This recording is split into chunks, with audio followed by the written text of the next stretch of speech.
Media మిత్రులందరికీ నమస్కారం. ముఖ్యంగా ఇవాళ మనము సెక్రటరియట్ పోదామనుకున్నాం. సెక్రటరియట్ పోదామని బయలుదేరాం. దేనికోసం సెక్రటరియట్ పోదామనుకున్నాం? మనకేమన్నా వచ్చిన పథకాలతోని మనం బాగా బరువు పెరిగిపోదామనుకున్నామా?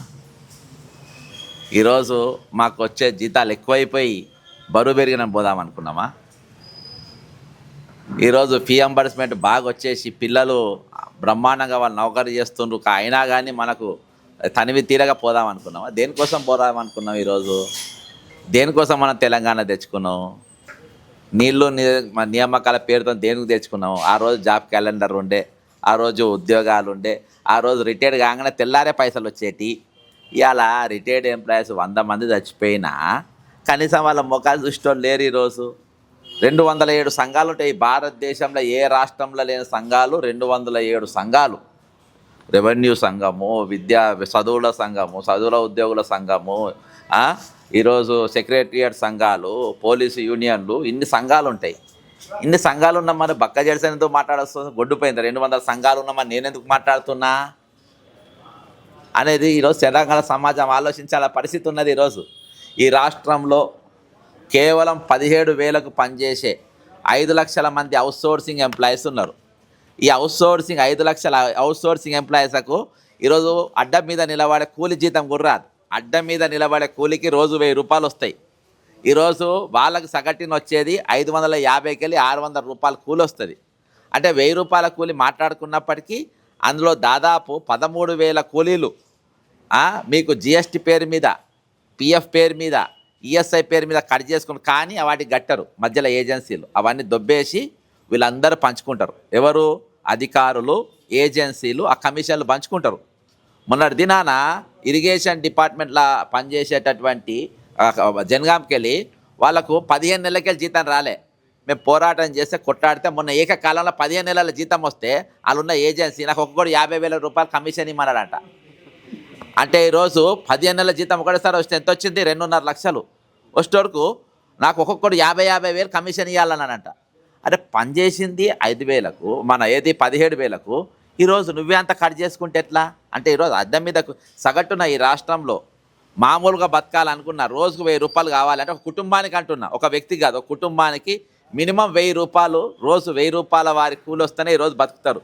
అంటే ఈరోజు అవుట్సోర్సింగ్ ఎంప్లాయీస్కు సుప్రీంకోర్టు చెప్పిన సమాన పని సమాన వేతనం ప్రకారం కూలి ఇవ్వాలనే ఇస్తలేరు. ఇంతకుముందు కూలీల గురించి ఎవరు మాట్లాడేది? కమ్యూనిస్టులు మాట్లాడేది. మరి కమ్యూనిస్టులు ఏమైనారు? ఎక్కడ పోయినారు కమ్యూనిస్టులు? లేరు. కాబట్టి మేము ఈరోజు బయటికి రావాల్సి వచ్చింది.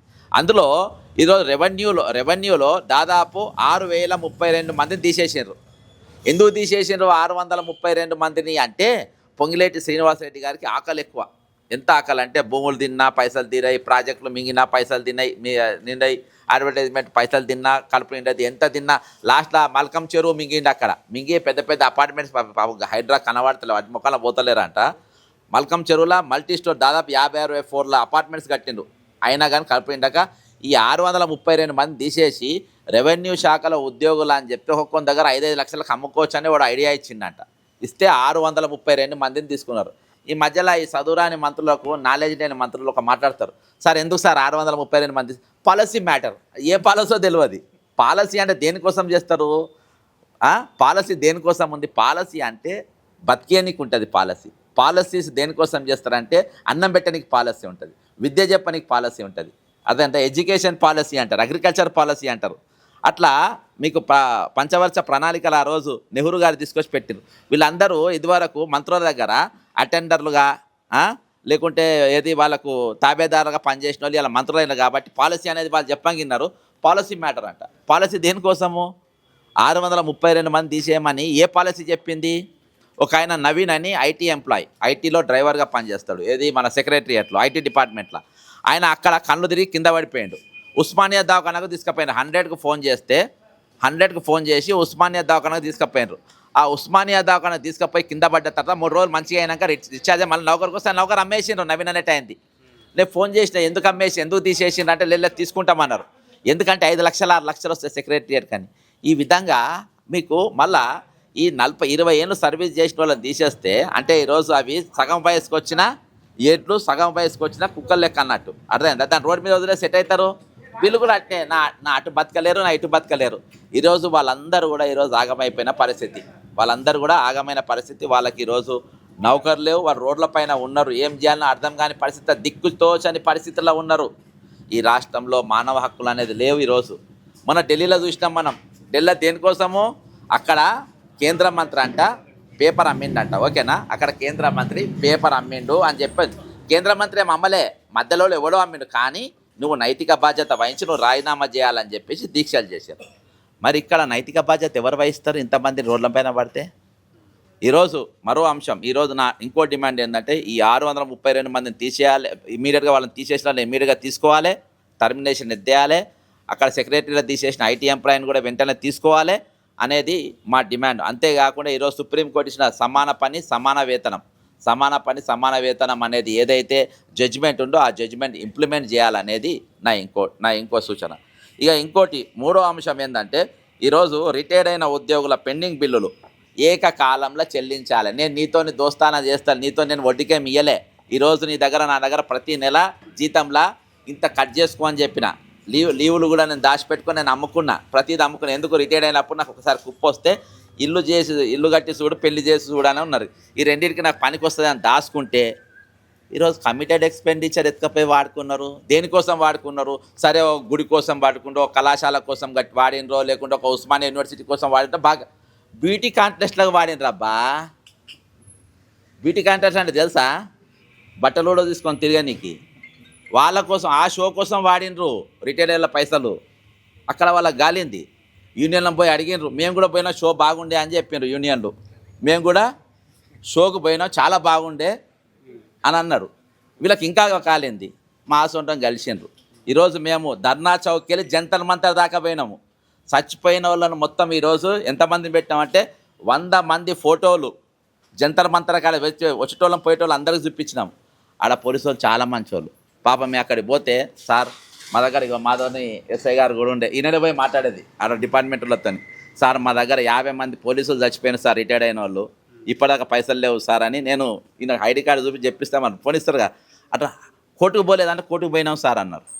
అంతే కదా అడిగింది, కోర్టుకు పోయినామని అడిగిండ్రు. జడ్జిమెంట్ మాకే ఫేవర్గా వచ్చింది అన్నాడు. అయినా కానీ వాళ్ళు అక్కడ ఇంటలేరు అన్నారు. కంటెంప్ట్ వేయపోయింది అన్నారు. కంటెంప్ట్కి వేసినాం అయినా కానీ ఇంటలేరు అన్నాడు. ఎన్ని కంటెంప్ట్లు వేసినా? 8 కంటెంప్ట్లు వేసారు. 8 కంటెంప్ట్ కోర్టు చెప్పినా కానీ వీళ్ళ పైసలు ఇవ్వాలి. ప్రతి శుక్రవారం కంటెంప్ట్ ఇవ్వాలి. ఎంత శుక్రవారం కదా, ఇవాళ హైకోర్టులో దాదాపు 170 కేసులు వస్తాయి. నేను ఇప్పుడు మీకు లిస్ట్ తీసిస్తా. 170కి వెళ్ళి 200 రిటైర్డ్ ఎంప్లాయీస్ కంటెంప్ట్ కేసు వస్తాయి. అది కమిటెడ్ ఎక్స్పెండిచర్. కమిటెడ్ ఎక్స్పెండిచర్ అనేది, కమిటెడ్ ఎక్స్పెండిచర్ అంటే ఒక రిటైర్మెంట్ బెనిఫిట్సే కాదు, ప్రభుత్వ ఉద్యోగి జీతం డైవర్ట్ అయినా, పెన్షన్ డైవర్ట్ అయినా, ఈరోజు వాళ్ళ టీఏ డైవర్ట్ అయినా, ఇవన్నీ కమిటెడ్ ఎక్స్పెండిచర్ వస్తాయి. ఇవి డైవర్ట్ చేస్తే జైలుకు పోవాలి. అంటే జైలుకి ఎవరెవరు పోవాలి? నేను కాదు పోవాల్సింది, రేవంత్ రెడ్డి పోవాలి, ఉప ముఖ్యమంత్రి పోవాలి, ఫైనాన్స్ సెక్రటరీ పోవాలి. ఎవరెవరైతే పైసలు డైవర్ట్ చేసిన వాళ్ళందరూ జైలుకు పోవాలి. కానీ వాళ్ళని పోతలేరు. ఇవి అడిగేటోళ్ళని పట్టుకుంటారంట. ఇవి అడిగేటోళ్ళను, ఈ రూల్స్ మాట్లాడేటోళ్ళని కమిటెడ్ ఎక్స్పెండిచర్ అనే పదం ఎవడ నిన్నాడ ఏ యూనియన్ లీడర్ అన్న ఆ పదము లోపల నేను ఈ ఉద్యోగ నియామకాల జరిగే రాజ్యాంగం దాని పుస్తకాలను చదివి ఇది కమిటెడ్ ఎక్స్పెండిచర్ అనే పదం నేను బయటికి తీసినా. నేను దాన్ని ఇవాళ ఏ యూనియన్ ఈ రాష్ట్రంలో, ఈ తెలంగాణ రాష్ట్రంలో ఏ యూనియన్ కూడా కమిటెడ్ ఎక్స్పెండిచర్ అంటే ఏందో ఎవరు చెప్పలే ఈరోజు. అదే నా దగ్గర కంప్లీట్ డేటా ఉంది. ఏ పైసలు ఎంతెంత డైవర్ట్ చేసిండ్రో, దేనికి ఎంత ఇచ్చిందని. 2024-25కు అత్యధికంగా అంటే 3 సంవత్సరాలు వయోపరిమితి పెంచింది కాబట్టి దాదాపు ఆ సంవత్సరము 4,000 మంది రిటైర్డ్ అయితే 16,000 కోట్లు రిలీజ్ అయినాయి. 16,000 కోట్లు మేము రిలీజ్ చేసినామని చెప్పేసి కాకు నివోతికి ఇచ్చింది ప్రభుత్వం. కానీ జరిగిందంటే 16,000 డైవర్ట్ చేసి పడేసారు. ఎవరికి ఒక రూపాయి ఇవ్వలే. 16,000 డైవర్ట్ అయిపోయినాయి. మేము అదే అడిగినాం. ఆఖరి అంశం, నేటి బాలలే రేపటి పౌరులు. ఇది పైన ఫీజు రియంబర్స్మెంట్. సెకండ్, నేటి బాలలే రేపటి పౌరులు. అర్థమైందా? ఇవాళ పిల్లలు 14 లక్షల మంది బహుజనులు. ఇవాళ బీసీలకు ఒక పార్టీ పెడతారు, మైనార్టీలకు ఒక పార్టీ ఉంటుంది, ఎస్సీలకు ఒక పార్టీ ఉంటుంది, అన్ని పార్టీలు ఉంటాయి కదా. అన్నిటి కూడా ఏది? విద్యతోనే ఈరోజు ఏదైనా అభివృద్ధి సాధ్యం. అసొంటిది 14 లక్షల మంది గ్రాడ్యుయేట్ అయిపోతారు. గ్రాడ్యుయేట్స్కి ఎవరికి కూడా డిగ్రీలు వాళ్ళ చేతికి రావు. ఎందుకు రావు? ఫీజు రియంబర్స్మెంట్ కట్టలేదు. ఈరోజు ఫీజు రియంబర్స్మెంట్ కట్టక 14 లక్షల మంది డిగ్రీలు కంప్లీట్ చేసి సర్టిఫికెట్లు యాజమాన్యాలు ఇస్తలేవు ఈరోజు. అర్థమైందా? ఇయ్యక వాళ్ళు ఎంత ఇబ్బంది పడుతుండ్రు. ఇటు ఇండ్లల్లో తిట్ల పడుతుండ్రు, రోడ్ల మీద పోతే ఎక్కడ పని చేయలేరు, కనీసం ప్రైవేట్ కంపెనీలో పనిచేసిన మన దగ్గర సర్టిఫికెట్లు తాకట్టు పెట్టాలి. కాబట్టి వాళ్ళు కూడా ఇస్తలేరు. ప్రభుత్వ ఖాళీలపైన నువ్వు నోటీసులు ఇస్తే అవి కూడా ఇవ్వలేరు. మొన్న బ్రదర్ మీరు సాక్ష్యం, చీఫ్ సెక్రటరీ గారికి నేను ఫీజు రియంబర్స్మెంట్ మీద డాక్యుమెంట్ ఇచ్చి బయటకు వచ్చి ప్రెస్ మీట్ పెట్టిన. మీడియా పాయింట్ కాడ ప్రెస్ మీట్ పెట్టొద్దు అంటాడు. ఈ భారతదేశంలో రైట్ టు స్పీచ్ లేదంటాడు. ఢిల్లీలో మళ్ళీ రైట్ టు స్పీచ్ కావాలి రేవంత్ రెడ్డికి. ఏడా ఢిల్లీలో రాహుల్ గాంధీకి ఢిల్లీలో రైట్ టు స్పీచ్ కావాలి. ఇక్కడ మాత్రం నేను మీడియా పాయింట్ కాడ మాట్లాడితే మీడియా కాడ పర్మిషన్ కావాలంట. మీడియా పాయింట్ కాడ మాట్లాడడానికి పోలీస్ పర్మిషన్ ఎక్కడిది? మాట్లాడుతుంటే ఒకటే నిమిషంలో నన్ను గద్దెనెత్తుకపోయినట్టు ఎత్తుకపోయారు. నేను ఏం మాట్లాడినా? ఈ 14 లక్షల మంది పిల్లల భవిష్యత్ గురించి మాట్లాడినా. మరి ఇలా ప్రతిపక్షాలు లేవా? ఎవరు లేరు, అందరూ ఉన్నారు. మరి ఎందుకు మాట్లాడతలేరు? ఎందుకంటే ఈ పైసలన్నీ ఎవరికి డైవర్ట్ అవుతాయి? ఒక మేఘాకు డైవర్ట్ అవుతాయి, ఒక రాఘవ డైరెక్ట్ అవుతాయి, లేకుంటే ఒక ఇది రిత్విక్ కన్స్ట్రక్షన్ సీఎం రమేష్ది ఆయనకు డైవర్ట్ అయితే ఏంటంటే అక్కడికి అన్ని పార్టీలకు తలా పావులా పోతాయి. కాబట్టి ఇవి ఎవ్వడు ఏం మాట్లాడతారు? ఫోటోలు పెడతారు. రేవంత్ రెడ్డికి ఇంగ్లీష్ రాదు, ఇంగ్లీష్ వస్తేనే రాకుండా మనకేంది? మనకి ఇవి రావాలే కదా. రేవంత్ రెడ్డి ఇంగ్లీష్ రాదు, నాకు ఇంగ్లీష్ రాస్తున్న పని లేదు, ఆయన ఏం మాట్లాడినా పని లేదు. నాకు కావాల్సింది, నాకు రావాల్సిన హక్కును నాకు రావాలి. దాని గురించి ఈరోజు ఏ ప్రతిపక్షం డబ్బుల గురించి ఎవరు మాట్లాడు, వీళ్ళకి వచ్చే బకాయిల గురించి ఎవరు మాట్లాడు, వీళ్ళకి ఇవ్వాల్సిన జీతాల గురించి ఎవరు మాట్లాడు, వీళ్ళకి రావాల్సిన హక్కుల గురించి ఎవరు మాట్లాడు. వీళ్ళకి ఈరోజు 22 మంది చచ్చిపోతే, నీట్ ఎగ్జామ్ పేపర్ లీక్ 22 మంది చచ్చిపోతే దేశం మళ్ళా కల్లోలం అయిపోయింది. ఈరోజు రిటైర్డ్ అయిన వాళ్ళు 100 మంది చచ్చిపోతే ఎవడెందుకు మాట్లాడతలేరు అబ్బా? ఎవడెందుకు దీక్ష చేస్తే? వాళ్ళు మనుషులు కాదా అబ్బా? వాళ్ళు రిటైర్డ్ అయిన వాళ్ళు మనుషులు కాదా? 60 ఏళ్ళు దాటిన వాళ్ళు మనుషులు కాదా? లెక్క లేదా? ఈరోజు వాళ్ళంటే ముసలైన తల్లిదండ్రులు చాలా మంది పిల్లలకు లెక్క ఉండదు. 60 ఏళ్ళు దాటినంటే ఈ ప్రభుత్వానికి లెక్క ఉండాలి కదా. 40 సంవత్సరాలు మాకు సేవ చేసిండు, మిమ్మల్ని కాపాడుకునే బాధ్యత మా పైన. 100 మంది 22 మంది చచ్చిపోతే దేశం అల్లకల్లోలం అయిపోయి ఒక కేంద్ర మంత్రి రాజీనామా చేసే కాడికి వచ్చింది. ఈరోజు 100 మంది రిటైర్డ్ ఉద్యోగాలు చచ్చిపోతే నేను మాట్లాడద్దా? ఈరోజు నేను మాట్లాడద్దా? ఈ దేశ పౌరునిగా యాజ్ ఎ కామన్ మ్యాన్ నేను మాట్లాడద్దా? దీని గురించి ఎందుకు ఎవరు మాట్లాడితే కాబట్టి మేము మాట్లాడుతున్నాం. ఈరోజు 100 మంది చచ్చిపోతే రాష్ట్రం గొడ్డిపోయిందాబ్బా? చిన్న ఇష్యూ ఇది, ఎందుకు చర్చ లేదు? నేను ప్రతిదీ ఫోటో నేను జంతర్ మంతర్ల ఫోటోలు పెడితే అందరూ చూసినారు. 12,534 మంది సుప్రీంకోర్టులో నేను పిటిషన్లు వేయించిన, ఈసారి కూడా వేసిండ్రు. వీళ్ళందరికీ అక్కడికే లెటర్లు వచ్చినాయి, ఈసారి పైసలు వెంటనే ఇచ్చేయమని రాష్ట్రపతి గారు ఉత్తరం రాసిండ్రు. ఎవరికి రాసిండ్రు? ముఖ్యమంత్రి శ్రీమాన్ రేవంత్ రెడ్డి గారికి రాసిండ్రు. ఇది కమిటెడ్ ఎక్స్పెండిచర్, వాళ్ళ పైసలు వాళ్ళకి ఈమంటే ఆయన ఉత్తరం మళ్ళీ రిప్లై ఇచ్చిండ్రు. మేము 100 రోజులలో వాళ్ళ పైసలు ఇస్తామన్నారు. 6,000 కోట్ల 100 రోజులలో వాళ్ళ పైసలు అన్నీ ఇస్తామని చెప్పారు. వీళ్ళకి కూడా అందరికి పైసలు ఇస్తామని చెప్పి అందరికి లెటర్లు వచ్చినాయి. అందులో మళ్ళీ 100 కోట్లు ఏది కమిటేషన్ ఇస్తుండ్రు. ఇంత పెద్ద కుట్ర. కమిటేషన్ అంటే ఏం తెలుసా? ఇవాళ నాకు 100 రూపాయలు నాకు వస్తాయి, ఇవాళ ఒకరోజు హ్యాపీ, రేపంచలే 40% వడ్డీతో సహా జీతంకి కట్ చేసుకుంటారు. నిన్న వేసిండు రాత్రి. ఇలా మన చలో సెక్రటరియట్ అంటే రాత్రి పైసలు పడ్డాయి వీళ్ళందరికీ, ఈయనకు కూడా పడ్డాయి. ఇక రేపంచలు పెన్షన్ వడ్డీతో సహా 40% పైసలు రేపంచలు కట్ చేసుకుంటారు. 40% పెన్షన్ వెళ్ళిపోతుంది. అర్థమైందా? ఇంకోటి, ఇప్పుడు నీ పెన్షన్లకి 1.5% కట్ అవుతుంది కదా. దేనికోసం కట్ అవుతుంది? హెల్త్ కోసం కట్ అవుతుంది. నిన్న ఒక వరంగల్కి వెళ్ళి ఒక ఎస్ఐ ఫోన్ చేసిండు, సార్ నాది దవాఖానకు వస్తుంది. రాకు సార్, మేము ఆరోగ్య భద్రత మేము కన్వర్ట్ చేసుకున్నాం. నీకు ఆరోగ్య భద్రత లేదు, హెల్త్ స్కీమ్ లేదు, ఏం లేదు. నువ్వు దవాఖాన రాకు, నువ్వు బిల్లులను ముద్ర కొట్టిస్తా, ముద్ర రికార్డింగ్ ఉందా కదా, ముద్ర కొట్టిస్తా, ఆ బిల్లును తీసుకుపోయి అక్కడ ఇయ్యగానే నీ పైసలు సార్ ఇస్తలేడు సార్, నా పాత బకాయిలు ఏవి ఇస్తలేడు, మరి మీకు ఇవ్వకుండా నాకు ఇస్తారా, నేను వైద్యం చేయను బాగా జాప్తా చెప్పిండు. బాగా జాప్తా మన శ్రీధర్ అన్నకు బాగా హెల్త్ కార్డు పని చేస్తలేదబ్బా. హెల్త్ కార్డులు పేక ముక్కలు కూడా పనికిరా, పేకాడ ముక్కలన్నా పనికి వస్తాయి ఆడుకోనికి. హెల్త్ కార్డులు పేకాడ ముక్కలు కూడా పనికిరా, ఎందుకంటే దాని మీద రాణి జానీ జాకీ అవన్నీ ఉంటాయి కదా, అవన్నీ లేవంట బొమ్మలు. ఒక దిక్కు అవి, ఒక దిక్కు హెల్త్ కార్డు పెడితే బాగుండు. ఖాళీగా ఉన్నప్పుడు అవన్నీ ఆడుకుందరు కూర్చొని. లాంచింగ్ బ్రహ్మాండంగా ఉంటుంది. అటర్ ఫ్లాప్ సినిమాకి కూడా బాగుంటుంది. అర్థమైందా? అటర్ ఫ్లాప్ సినిమాలకు కూడా లాంచింగ్ ఫుల్గా ఉంటుంది, కానీ థియేటర్లో పోతే జనాలు ఉండే. ఓటీటీలో కూడా రిలీజ్ కాదు అది. అర్థమైందా? ఓటీటీలో కూడా రిలీజ్ కాని సినిమా ఈ ఎంప్లాయీస్ హెల్త్ కార్డులు ఓటీటీలో కూడా పనికిరాని అసలు సినిమా. ఇప్పుడు ఈ సమస్యల పైన మనం మాట్లాడుతున్నాం అబ్బా. ఇవి ఏవైనా చట్ట వ్యతిరేకంగా ఉన్నాయా? అర్థమైందా? ఈరోజు ఇంతకుముందు ఈ రాష్ట్రంలో ఎవరన్నా పట్టుకొని ఎవరికి వచ్చేదంటే కొంతమంది కరడుగట్టిన నేరస్తులు, దొంగలను, 420లను, చిట్ ఫండ్లు ఎగ్గొట్టిపోయిన వాళ్ళను, మోసగాళ్ళను, అర్థమైందా, టెర్రరిస్టులను, రేపిస్టులను వాళ్ళని పట్టుకొని పోలీసులు ఎవ్వరు దొరకకుంటే కలర్ డ్రెస్లలో పోలీసులు పట్టుకొని పోయేది. ఇవాళ రేవంత్ రెడ్డి గారు సేమ్ ఢిల్లీలో అమిత్ షా గారు ఏ విధంగా డ్రెస్సులు లేకుండా ఎవరో తెలియకుండా పోలీసుని ఎట్లా పంపినరో ఇవాళ పొద్దుగాలకే నా దగ్గరకు ఆ విధంగా పంపినరు. దయచేసి ఎవరు ఏమన్నా ఉన్నది చెప్తాను. అర్థమైందా? నేను ఏదని పంపినరు, నేను ఎవరి హక్కులు భంగం చేసినా, ఎవరిని ఇబ్బంది పెట్టినా, నేను ఎవరన్నా రిటైర్డ్ అయిన ఎంప్లాయీ దగ్గర ఎవరన్నా ₹1 కమిషన్ తీసుకున్నా సార్, ఎవరి దగ్గర ఎవరి దగ్గర ఒక్కని దగ్గర ఛాయ్ కూడా నేను తాగలే. అర్థమైందా? ఒక్కళ్ళు ఛాయ్ కూడా తాగలే. నా కిరాయి నేను పెట్టుకున్న ఒక్కళ్ళ దగ్గర కూడా నేను దాదాపు ఇవాళకి నేను ప్రతి ఒక్కరికి మినిమం 25-30 లక్షలు ఇప్పించిన. ఒక్కళ్ళ దగ్గర నేను ఛాయ్ తాగలే.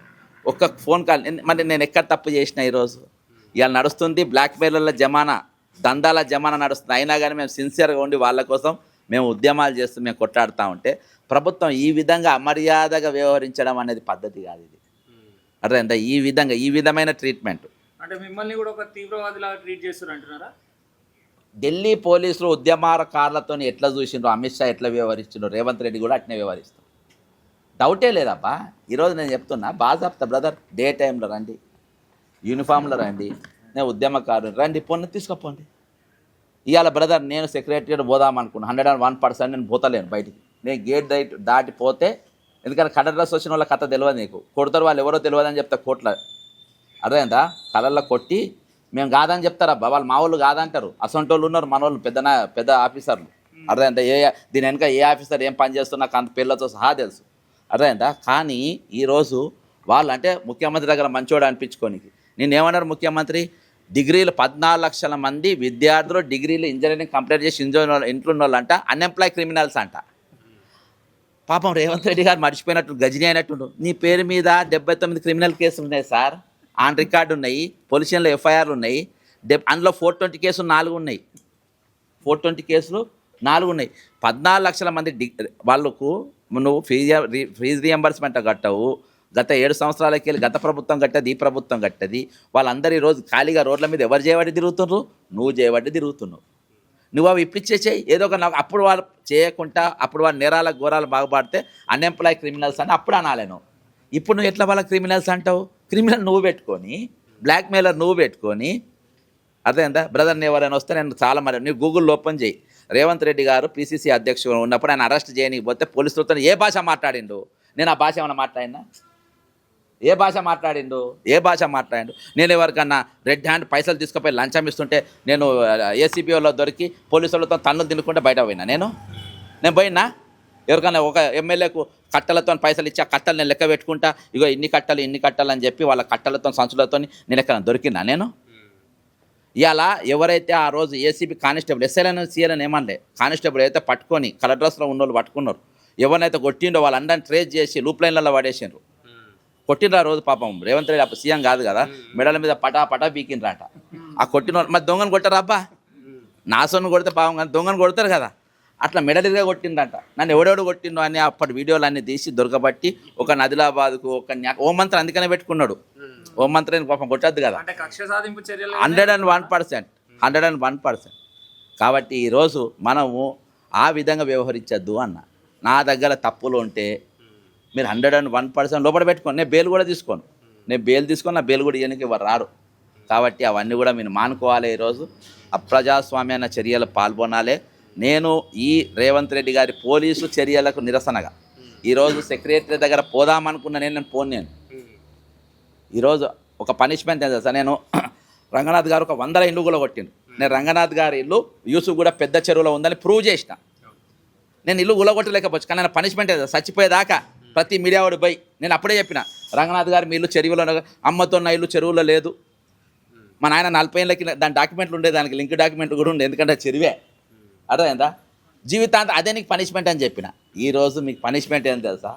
నేను ఈరోజు ఉద్యమాన్ని ఏదైతే రైట్ టు స్పీచ్ ఇచ్చిందో, రైట్ టు క్వశ్చన్ అని ఇచ్చిందో, రైట్ టు యాజిటేషన్ ఇచ్చిందో, రైట్ టు క్వశ్చన్ అని ఇచ్చిందో, ఈరోజు నేను ఆ రైట్ను వినియోగించుకోవాలనుకున్నా.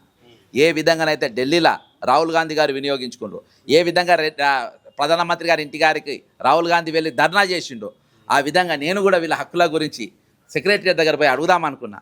కానీ హక్కు నీకు లేదంటున్నావు. ఎవరు? రాహుల్ గాంధీ వారసుడు లేడంటుండు, కాంగ్రెస్ పార్టీ వారసుడు లేడంటుండు. ఈరోజు తెలంగాణ ముఖ్యమంత్రి, కాంగ్రెస్ ముఖ్యమంత్రి నీకు ఆ హక్కు ఇక్కడ తెలంగాణ లేదంటుండ్రు. ఇక్కడ నీ అంతా పాలన నడుస్తుంది. మాకు ఢిల్లీలో ప్రజాస్వామ్యం కావాలి, కానీ ఢిల్లీలో ప్రజాస్వామ్యం లేదంటుండ్రు. కాబట్టి నేను మరి నిజంగా తెలంగాణలో అటువంటి రాజ్యాంగాలు అధ్యయనం మనకు కల్పించిండ్రా? ఈరోజు నేను బ్రదర్ ఒక ప్రశ్నించే గొంతుగా నేను ఉన్నా. మొన్న కూడా మీరు చూసిండ్రు ఏసీబీ ఆఫీస్ ముందు నన్ను ఎట్లెత్తుకపోయినరు. అక్కడ అట్లా తీసుకుపోయి ఏమన్నా చేస్తే ఆ ప్రశ్నించే గొంతు కూడా ఉండదు. కాబట్టి ఈ గొంతు నేను కాపాడుకోవాలనుకుంటున్నా, నా ప్రాణం నేను కాపాడుకోవాలనుకుంటున్నా. అందుకనే నేను ఈరోజు నేను సెక్రటరీ దగ్గర పోను. ఎందుకు పోను అని అంటే నేను రేవంత్ రెడ్డికి అవకాశం ఇవ్వద్దు అనుకుంటున్నా. రేవంత్ రెడ్డికి నేను అవకాశం ఇవ్వలేను. నువ్వు నా గురించి నన్ను ఏమన్నా చేద్దాం, ఏదైనా చేద్దాం, పొడుద్దాం, అది చేద్దామని. అర్థమైందా? నేను గట్టిగా నిలబడాలనుకుంటున్నా, గట్టిగా పోరాడదాం అనుకుంటున్నా, నిటారుగా నిలబడదాం అనుకుంటున్నా. కాబట్టి రెడ్డి గారు విద్యాశాఖ మంత్రిగా నన్ను రాజీనామా చేయమంటారు, నేను ఎందుకు చేస్తాను, నేను బ్రహ్మాండంగా పరిపాలిస్తున్న విద్యాశాఖను అని అంటున్నారు. బ్రదర్ ఒకటి చెప్తుంటావా, నీకు మనిషికో మాట గొడ్డుకో దెబ్బ అని అంటారు. అర్థమైందా? పాత సామెతం చెల్లని నోటుకు గీతలు ఎక్కువ, గిన్నెన్ని బియ్యానికంటే పొంగుడు ఎక్కువ అన్నట్టు. ఈరోజు బ్రదర్ నేను ఏం చెప్పా, ఆయనను మొన్న నేను జడ్జిమెంట్ పూర్తిగా చదవలేదు అన్నాడు కదా హైదరాబాద్, దాన్ని ముందు పెట్టుకొని ఇంగ్లీష్లో చదవమని అబ్బా జడ్జిమెంట్ అంతా. ఏమొద్దు, జడ్జిమెంట్ మొత్తం చదువుమాను. అర్థమైందా? కాబట్టి ఈరోజు ఆయన బ్రదర్ ఆయన టైం దగ్గర పడ్డది, ఆయన తీసేస్తున్నారు పక్క, నాకున్న సమాచారం. అర్థమైందా? ఆ ఫ్రస్ట్రేషన్లో ఉన్నాడు, సాధ్యమైన కొట్టుకుంటుండ్రు. ఈరోజు పూర్తి అప్రజా చర్యలో పాల్పడుతుంది. ఆయన దేనికి పనికిరాడబ్బా. నువ్వు విద్యాశాఖ మీద హోంమంత్రి పనికిరాడు. ఒక క్రిమినల్ ఎట్లుంటాడబ్బా? 79 కేసులు ఉన్నాడు, ఎట్లా హోంమంత్రిగా ఉంటాడు? చీఫ్ మినిస్టర్గా ఎట్లుంటాడు? అర్థమైందా? ఏ పదవి దానికి కాదు, ఏ పదవి కూడా అర్హత లేదు నీకు. నేనేమన్నా దొంగనా అని దొంగనే అంటారు పోలీసుల్లో దొరికినప్పుడు. నేను దొంగనా, నేను కనబడ్డట, అరే రెడ్ హ్యాండ్ దొరికినోడే ఆ మాటలు అన్నాడు కదా ఈరోజు. కాబట్టి ఈరోజు అప్రజాస్వామ్య చర్యలకు పాల్పడుతుండ్రు. దేనికి కూడా నాకు బ్రదర్, నాకు వ్యక్తిగతంగా రేవంత్ నాకు మంచి మిత్రుడు, కూర్చొని చాలా కానీ ఈరోజు పబ్లిక్ ఇష్యూస్ కాడికి వచ్చేటప్పుడు వారు ఎవరైనా సరే, తెలంగాణ తెచ్చుకుంది 12 మంది చచ్చిపోయింది. ఈరోజు ఆంధ్ర వాడు వాళ్ళేం మనకేం పెద్దగా ఇదేం చేయలేదు, నా జాబ్ నాకు ఇచ్చిన ఆత్మగౌరవం స్వయం పాలన అన్నాడు. కానీ మనంతో తన్నులు తింటున్నా, 12 నెలలకే తన్నులు తింటున్నాం. ముక్కులు మూతులు అన్నీ వలిపోయినాయి తెలంగాణ ప్రజలై. భూములు పోయినాయి, జాగాలు పోయినాయి, నౌకర్లు పోయినాయి, రిక్రూట్మెంట్ లేదు, అప్పులు పెరిగినాయి. అర్థమైందా? అప్పులు పెరిగినాయి. బ్రదర్ నేను ఛాలెంజ్ చేసి చెప్తున్నా, నేను మాట్లాడకుంటే వీళ్ళకి ఒక్క పైసా వచ్చేది కాదు. రిటైర్డ్ ఎంప్లాయీ వాళ్ళ ముఖం ముందు చెప్తున్నా, ఒక్క పైసా వీళ్ళకి వచ్చేది కాదు, ఒక్క పైసా. అర్థమైందా? ఈరోజు ఆ మాట్లాడే గొంతుకలు దానికి మీరు సాక్ష్యం, పైసలు వస్తున్న వాళ్ళ రాత్రి వీళ్ళ యూనియన్ వాళ్ళు పెద్ద చాటపడ. ఈరోజు ప్రభుత్వం 207 సంఘాలు ఒక నోట్ రిలీజ్ చేసింది. ఏం రిలీజ్ చేసింది అంట? ఈరోజు ప్రభుత్వం చాలా పెద్ద హృదయంతో ప్రజాప్రభుత్వం కాబట్టి మనకు 6,000 కోట్లు రిలీజ్ చేసిండ్రు అని అన్నారు. నన్ను కోసిన రూపాయి వెళ్ళదని చెప్పి నీళ్ళ మొక్కలకి వెళ్ళిపోయి అడిగితే, నన్ను కోసిన రూపాయి వెళ్ళది అని అడిగిండు. మరి ఆ కోసిన రూపాయి వెళ్ళనంతో 6,000 కోట్లు ఎట్లా వచ్చిందో చెప్పాలి కదా. ఎవడన్నా మాట్లాడినా రిటైర్మెంట్ పైన ఎవరు మాట్లాడలే, ఇది ఒక ప్రాక్టీస్ కాకుండా పోయింది. కాబట్టి ఈరోజు ఢిల్లీలో కాంగ్రెస్ పార్టీకి రేవంత్ రెడ్డికి ప్రజాస్వామ్యం కావాలి. ప్రధానమంత్రి ఇంటి ముందు పోయి రాహుల్ గాంధీ ధర్నా చేయడానికి అక్కడ అవకాశాలు రావాలి, దానికి కేసులు ఉండేవి.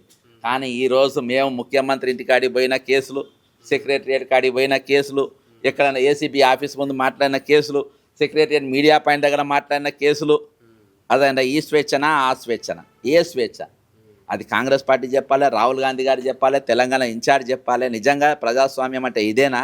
దీనికోసమే మన తెలంగాణ తెచ్చుకుంది కూడా మనం ఆలోచన ఖచ్చితంగా చేయాలి. కానీ ఈ డిమాండ్ న్యాయమైన డిమాండు, ఈ న్యాయమైన డిమాండ్ ప్రభుత్వం ఖచ్చితంగా దీన్ని ఎవరు కూడా కాదు అని ఎవరు అన్నారు. ఈరోజు దురదృష్టం ఏం తెలుసా బ్రదర్, ఒక టీచరు, ఒక రెవెన్యూ డిపార్ట్మెంటు, ఒక వైద్యశాఖ డిపార్ట్మెంటు, ఒక స్కూల్ డిపార్ట్మెంటు, వీళ్ళందరూ కూడా ఏదో ఒక చెలో అసెంబ్లీకో చెలో సెక్రటరీకో వస్తుంది. కానీ ఇక్కడ ఏం తెలుసు, తెలంగాణలో మేము చేసే పోరాటాలకు మా పోరాటం ఆపుతున్న పోలీసులు కూడా లాభాలు అవుతున్నాయి. అర్థమైందా? మా ఆపినా కానీ వాళ్ళకి లాభాలు అవుతున్నాయి, వాళ్ళు కొట్లాడకుండా లాభాలు అవుతున్నాయి. ఈ కొట్టడం ఆపుతున్న వాళ్ళకి లాభం అవుతుంది. అంటే కొంతమందికి మేము చేసే డైరెక్ట్ బెనిఫిట్ అవుతారు, కొంతమంది వారు పోరాటం చేయకుండా వాళ్ళు బెనిఫిట్ అవుతారు. కాబట్టి ఈరోజు ప్రభుత్వానికి నేను నేరుగా ఈరోజు ప్రజాస్వామ్యబద్ధంగా నేను చెలో సెక్రటరీ ఇచ్చిన పిలుపే ఈరోజు ప్రజా పిలుపు. ఇది నేను ఇచ్చిన పిలుపే విజయానికి. ఇది ఇలా గెలుపు ఓటములు అనేది ఉండదు. అర్థమైందా? ప్రతిదీ మేము అనుకున్న వాణి, మేము మాట్లాడుకున్న మాటలు, మా నినాదాలు, మా స్లోగన్లు ఇది నిజంగా న్యాయబద్ధమైతే అవి గాలిలోనే ఎక్కడి చేరాలనో అక్కడి చేరుతాయి. ఎవరికి చెప్పాలనో వాళ్ళు చెప్పిపోతాం. కానీ ఈరోజు రేవంత్ రెడ్డి గారు నేను నా అసహనాన్ని మరియు నేను అసంతృప్తిని పూర్తిగా వ్యక్తం చేస్తాను నీ పట్ల. ఎందుకంటే నువ్వు ప్రజాస్వామ్యం కాపాడడంలో పూర్తిగా విఫలమైపోయావు. ఈరోజు ప్రశ్నించే గొంతులకు నువ్వు కంఠాలు బిగిస్తున్నావు. ఈరోజు మాట్లాడకుండా చేస్తున్నావు. ఈరోజు పూర్తిగా నీ పాలన విఫలమైపోయింది, నువ్వు విఫలమైపోయినావు. నీవు ముఖ్యమంత్రిగా అన్ఫిట్ అని ఈరోజు నా గొంతు నొక్కే ప్రయత్నం చేసినావు కాబట్టి నువ్వు ముఖ్యమంత్రిగా అన్ఫిట్ అని చెప్పడానికి దీనికి మించిన ఉదాహరణ మరొకటి అవసరం లేదు. ఫీజు రియంబర్స్మెంట్కి సంబంధించి తెలంగాణ విషయం వదిలిపెట్టి ఆంధ్రప్రదేశ్ గురించి మాట్లాడుతున్నారు రేవంత్ రెడ్డి గారు. నేను సరే అదే ఆంధ్రప్రదేశ్తోనే పోలుస్తా. ఓకే, రేవంత్ రెడ్డి పాపం ఎటువంటి దొంగ తెలుసా అబ్బా, జూలై సినిమాలో బ్రహ్మానందంలో ఉంటాడు అన్నాడు. ఏ దొంగతనం చేసినా దొరుకుతాడు. ఈరోజు సరే ఏపీతోనే పోలుద్దాం. ఏపీలో నో ఫీజు రియంబర్స్మెంట్, ఇక్కడ నో ఫీజు హ్యాపీ రైటా. ఏపీతో ఇంకోటి పోలుస్తా. ఏపీలో జాబ్ క్యాలెండర్ ఇచ్చిండ్రు, మరి నువ్వెందుకు ఇస్తావు జాబ్ క్యాలెండర్? ఏపీలో 5 లక్షల మంది అవుట్ సోర్సింగ్ ఎంప్లాయీస్ కార్పొరేషన్ చేసిండ్రు, మరి నువ్వెందుకు చేస్తలేవు అవుట్ సోర్సింగ్ కార్పొరేషను? ఇక్కడికి వెళ్ళి హైదరాబాద్కి వెళ్ళి దాదాపు ఒక 100 కంపెనీలకు వైజాగ్కు తీసుకుపోయిండు, మరి నువ్వెందుకు తీసుకొస్తావు వైజాగ్కు? ఇవాళ స్విస్ బ్యాంక్లో డావోస్కు పోయింది కదా, స్విస్ బ్యాంక్లో 18 కొత్త అకౌంట్లు స్విస్ బ్యాంక్లో తెలంగాణ వాళ్ళు తీసుకున్నారు. ఎవరెవరు తీసుకున్నారో చెప్పండి. మీరు పెట్టుబడులు దేనికి పోయినా పెట్టుబడులు పెట్టిన 18 అకౌంట్లు కొత్తగా మొన్న 2025 దావోస్కు మన అక్కడ జరిగినటువంటి సమ్మిట్లో తెలంగాణకి వెళ్ళి కొత్తగా 18 అకౌంట్లు, అంటే మినిమం ఒక అకౌంట్ 100 కోట్ల తక్కువ ఇయ్యారు కదా అందులో, అంటే ఒక్కడు మినిమం బ్యాలెన్స్ 100 కోట్లు అర్థమైందా? అంటే అసొంటి 18 అకౌంట్లు క్రియేట్ అయినాయి. ఈ 18 అకౌంట్లు ఎట్లా అకౌంట్ అయినాయి అర్థమైందా? చెప్పాలి, రేవంత్ రెడ్డి గారు చెప్పాలి ఎవరి పైసలు పోయినాయి. కాబట్టి ఈరోజు నువ్వు పోల్చుకో ఏపీతోని. నేను ఏపీతో అంటే ఏపీలో వీళ్ళిద్దరు ఉన్నారు అక్కడ, ఏది గురూజీ ఉన్నాడు, శిష్యుడు ఇద్దరు ఉన్నారు. మాకు సంబంధం లేదు అని చెప్తున్నారు రేవంత్ రెడ్డి. అవునబ్బా, నీకు సంబంధం లేదు. ఈరోజు నీ సంబంధం లేదని అంటున్నా. మరి అక్కడ జాబ్ క్యాలెండర్ ఇచ్చింది కదా, ఇవాళ నువ్వు ఇవ్వాలి కదా బ్రదర్. 14 లక్షల మంది ఇక్కడ ఓటర్లు, 14 లక్షల మంది ఐడి కార్డులు. ఈ రాష్ట్రంలో ఉన్న రోడ్ల మీద ఉంటే బిచ్చగాడు కూడా ఈ రాష్ట్ర పౌరుడే. రోడ్డు మీద భిక్షగాడు కూడా ఈ రాష్ట్ర పౌరుడే. రోడ్డు మీద రోజు తాగే తాగుబోతు కూడా ఈ రాష్ట్ర పౌరుడే. ఎందుకంటే నీకు రోజు ట్యాక్స్ కడతాడు, అదే నీకు రోజు ట్యాక్స్ కడతాడు. కాబట్టి ఆధార్ కార్డు ఉన్నోడు, ఓటర్ కార్డు ఉన్నోడితో నా సంబంధం లేదనద్దు, అందరితో సంబంధం. అదే కదా ఈరోజు రంగనాథ్ గారు ఎన్నో తీసిండ్రు. నువ్వు అర్ధరాత్రి పొద్దున్న 4 గంటలకు పోతావు, శనివారం ఆదివారం చూసుకుంటావు. ఇండ్లల్లో పండుగలకు ఊళ్ళలో పోయినప్పుడు ఇండ్లలో దొంగతనాలు పడతావు చూడు, అట్లా పోతావు. ఆ ఇండ్లు మొత్తం కూలగొడతావు. ఈరోజు వాడు ఎవడో తెలియదు అన్నట్టు పోతావు. కోర్టు దాని మీదనే సీరియస్ అయింది. ఈరోజు నీ కూల్చివేతల మీద సీరియస్ కాలే. ఈరోజు వీళ్ళు ఎవరో అని కూడా మీరు అనద్దు. వాళ్ళు మన పౌరులే, వీళ్ళు మన పౌరులే. 14 లక్షల మంది రేపు ఈ తెలంగాణ యువ కిరీటాలు, వాళ్ళు యువ కిషోరాలు, అర్థమైందా?